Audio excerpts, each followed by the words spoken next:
نبی پاک علیہ الصلوۃ والسلام کے صحابہ، آپ سارے نبیوں اور رسولوں کے امتیوں سے افضل ہیں، تو جب یہ شان ہے خدمت گاروں کی تو سرکار کا عالم کیا ہوگا، جن کے خدمت گاروں جیسا کسی کا خدمت گار نہیں ہو سکتا، جن کے غلاموں جیسا کسی کا غلام نہیں ہو سکتا،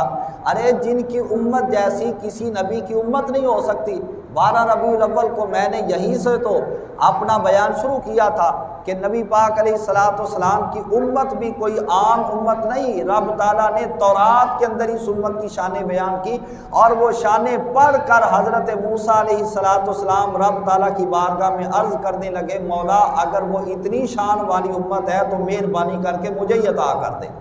ہے جی۔ تو جس کی امت جیسی کسی نبی کی امت نہیں ہو سکتی، اس نبی جیسا ہونے کا کوئی بندہ اٹھ کر دعویٰ کرے تو افسوس ہے اس کی عقل پر اور اس کی انسانیت پر۔ وہاں پر تو شب معراج جب سارے انبیاء حضرت آدم علیہ السلام سے لے کے عیسیٰ علیہ السلام تک مسجد اقصیٰ کے اندر جمع ہیں، صفیں بنائی گئی ہیں، سارے انبیاء جلوہ گر ہیں، مگر کسی نبی نے یہ نہیں جرت کی کہ میں اٹھ کر مصلی پر کھڑا ہو جاؤں کہ یہ نبی ہے تو میں بھی تو نبی ہوں، یہ اگر رسول ہے تو میں بھی تو رسول ہوں۔ نہیں، کوئی نبی آگے نہیں بڑھا،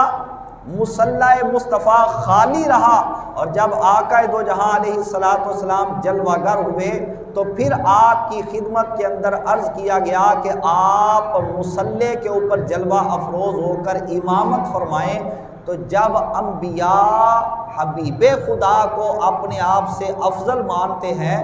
اور وہ تسلیم کرتے ہیں اور جان و دل سے وہ اس کو مان کر اس پر ایمان رکھتے ہیں، تو اس کے بعد کسی عام بندے کو یہ حق ہی نہیں پہنچتا دعویٰ کرنے کا۔ اگر کوئی زبان سے ایسا لفظ بول دے گا اپنے ایمان والی نعمت کو اور نور کو ضائع کر بیٹھے گا۔ آقا دو جہاں علیہ الصلوۃ والسلام کی ذات کے بارے میں بندے کو ذرا سوچ سمجھ کر بات کرنی چاہیے۔ اور پانی رب تعالیٰ نے ایک جیسے پیدا نہیں کیے، زمزم کا پانی اس کی شان ہی کیا ہے،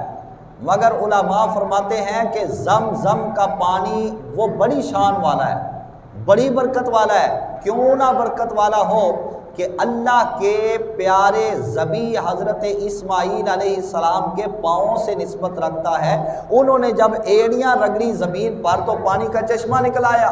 اور فرماتے ہیں کہ یہ بھی یاد رکھنا، وہ پانی جو آقا دو جہاں علیہ السلام کی مبارک انگلیوں سے نکلا کہ جب آپ نے پیالے کے اندر اپنا ہاتھ ڈال دیا